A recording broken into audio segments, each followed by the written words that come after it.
Red Bull has won all races so far this season, so the question is, will anyone beat them this season? Well, if there's one place they could be beaten, it'll be during the next race in Singapore. So while during the Italian Grand Prix, George Russell finished 5th and Lewis Hamilton 6th, as Mercedes struggled to keep up with Red Bull and Ferrari, Mercedes expects the form variations between Formula 1 teams to continue in Singapore, where it struggled last time around. But this time they will be able to challenge and maybe even beat Red Bull. At least, that's what they think. Mercedes is involved in a battle with Aston Martin, Ferrari and McLaren for second place in the championship, with each team offering the closest resistance to Max Verstappen and Sergio Perez on any given weekend. Mercedes has always performed better on high downforce tracks, such as Barcelona, where Lewis Hamilton and George Russell finished 2nd and 3rd respectively, the team's best performance this season. Russell finished 5th in the Italian Grand Prix, while Hamilton battled the McLaren trio of Lando Norris and Oscar Piastri, as well as Williams' Alex Albon, finally finishing 6th as Ferrari had their best weekend of the year. Mercedes trackside engineering director Andrew Chauvelin believes the Singapore GP will continue the trend of flyaway races at the conclusion of the season. It seems that when we go to the low downforce settings, Ferrari get more competitive. In Monza, it looked like they had a 1.5 to 2.5 tenths of performance on us, Chauvelin explained. There is a reason to think that the car will work better, and that is because Singapore is a maximum downforce circuit. Our performance at the high downforce tracks like Barcelona, Budapest and even Zandvoort, the car was working well, and we've had pretty strong performance. We're hoping to be able to be a bit quicker there and get back to a position where we can challenge for podiums. The track though does throw up some pretty unique challenges, and we've also got some layout changes for this year.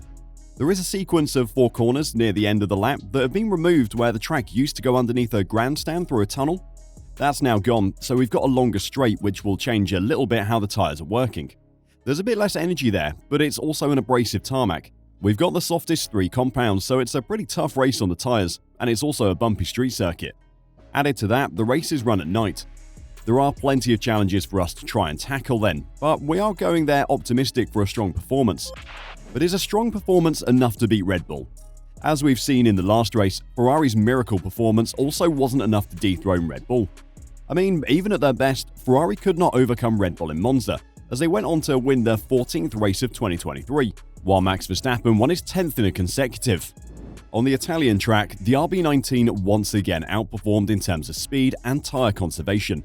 It's extraordinary, a historic achievement, remarked Christian Horner, Red Bull team principal. We've won all the races so far. I would never have imagined it at the beginning of the year. Red Bull and Ferrari were separated by 0.3 of a second. So was the RB19 less dominating in Monza than usual? No. The Milton Keynes squad obviously showed more promise in the race than the Maranello outfit. Saturday has a significantly different energy than race day. Throughout the season, we've witnessed small qualifying deficits, only for Red Bull to dominate the race. Despite the weakened DRS, the Austrian squad only had difficulties overtaking the SF23s. The gap between Red Bull and Ferrari has never been so narrow. The average gap each lap was roughly 3 tenths. Verstappen made the pass on Sainz after forcing the Ferrari driver to lock up. Verstappen took use of Red Bull's greater traction to finally pass. It wasn't easy to attack the Ferraris in turn 1. Luckily, Carlos made a small mistake. I knew I had to be patient and wait for the right moment.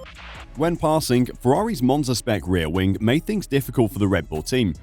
Unlike their Italian opponents, Red Bull had no substantial decline in tyre lap time. Ferrari showed a notable tendency to slip at its rear at the end of the 2 stints, making it more vulnerable to attack under traction. The influence of Red Bull's ultra-effective DRS was minimized. Meanwhile, Ferrari's wing was the same standard as in 2023, providing the Scuderia additional peak speed.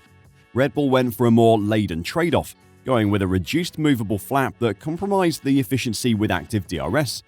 A less specific solution than Ferrari employed for the tempo of speed. The simulation data proved us right about the choice of the rear wing, above all to be more effective on the road and on the tyres, race winner Max Verstappen explained.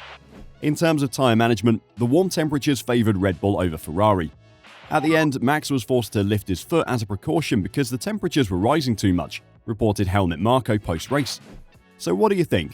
Can Mercedes, Ferrari or another team challenge Red Bull during the Singapore Grand Prix?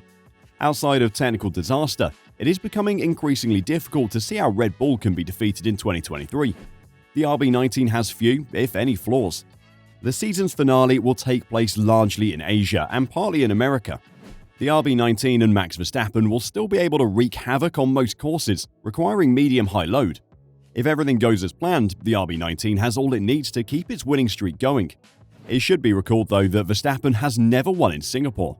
Red Bull, together with Alpine, stayed at Monza for 2 days to exclusively test their dry compounds with Pirelli. At the same time, Ferrari was testing the SF23 on the Fiorano track, with wet and intermediate tyres. These experiments will be crucial as Pirelli works to remove the requirement for tyre blankets. After a weekend hiatus, Formula 1 will return to Singapore and the Marina Bay track, which will have a new layout.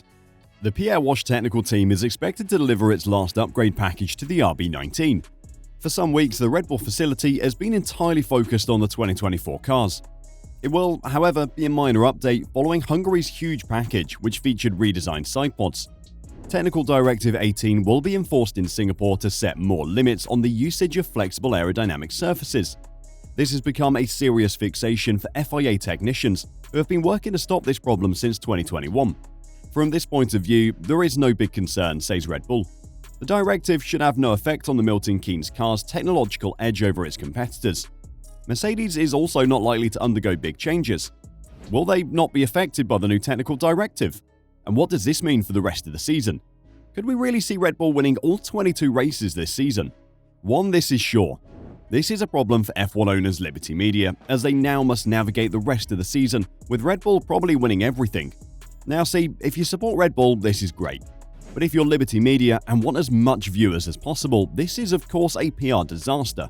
So Liberty Media CEO Greg Maffei concedes that Max Verstappen's current Formula 1 dominance is a challenge as the championship attempts to maintain audience growth and fan excitement.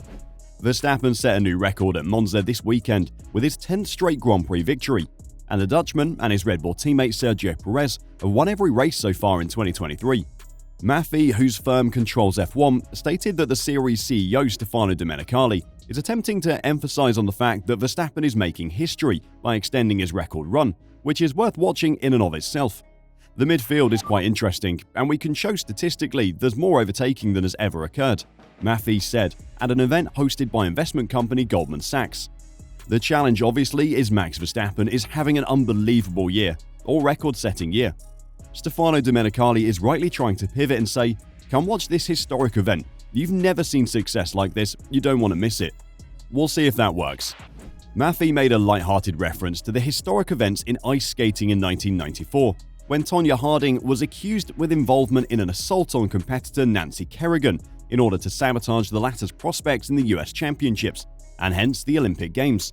The reality is we have a very attractive competitive product, other than the fact that Max is that fast, said Maffei. Short of breaking his leg, a la Tonya Harding, I'm not sure what we can do about it. But he's a phenom. He's driving what seems to be the fastest car, and he's driving it very well. If you look at the lines he's taking, how aggressive those lines are, but how well he's able to navigate them, it's truly stunning. And you can see statistically why he's faster than anybody else. Maffei admitted that TV viewership isn't the primary indicator of F1 enthusiasm. I think you need to look at overall interest in the sport, he explained. Viewership is a little tough. We've had many successes this year. I think 3 of the top 4 races here in the United States were all this year in terms of viewership, and our average viewership is up year over year. But nonetheless, there can be a specific circumstance. Like last year, Miami was standing alone. This year was up against a Miami Heat game in the NBA playoffs. Those particular circumstances can drive viewership of a race. If you take the totality of interest as measured by growth, not only in linear TV, but how much we've grown Instagram, YouTube views, TikTok views, the amount of interest in the sport has only catapulted greater, much greater than double digits. So I'm convinced our demand is very high. Are you going to keep watching even though Red Bull will likely win every race? Let us know your thoughts in the comments down below. And what are your predictions for the upcoming race in Singapore? Let's get your predictions out in the comments.